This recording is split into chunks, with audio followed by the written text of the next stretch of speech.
বাংলাদেশ ও শ্রীলঙ্কার মধ্যকার ৩ ম্যাচের ওয়ানডে সিরিজের প্রথম ওয়ানডে ম্যাচে বাংলাদেশকে ৭৭ রানের বড় ব্যবধানে হারিয়েছে শ্রীলঙ্কা। আজকে ম্যাচের শুরুতে টসে জিতে ব্যাট করার সিদ্ধান্ত নেন শ্রীলঙ্কার অধিনায়ক চারিত আসালাঙ্কা। টসে জিতে ব্যাট করতে নেমে শুরুটা ভালো করতে পারেনি শ্রীলঙ্কা। দলীয় মাত্র ১১ রানে নিজেদের টপ অর্ডারের ২ ব্যাটারকে হারিয়ে বসে লঙ্কানরা।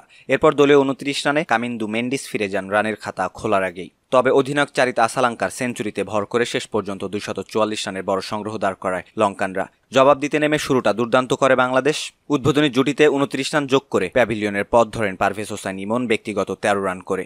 ইমন ফিরে গেলেও তানজিদ হাসান তামিম ছিলেন সাবধানী। তামিম এবং নাজমুল হোসেন শান্ত ধীরে সুস্থে খেলতে থাকেন। দলীয় ১০০ রান পর্যন্ত নিয়ে যান এই ২ ব্যাটার। দলীয় ১০০ রানে ব্যক্তিগত ২৩ রান করে রান আউটে কাটা পড়েন নাজমুল হোসেন শান্ত ফিরে যাওয়ার পর ৫ রানের ব্যবধানে ৬ উইকেট হারায় বাংলাদেশ।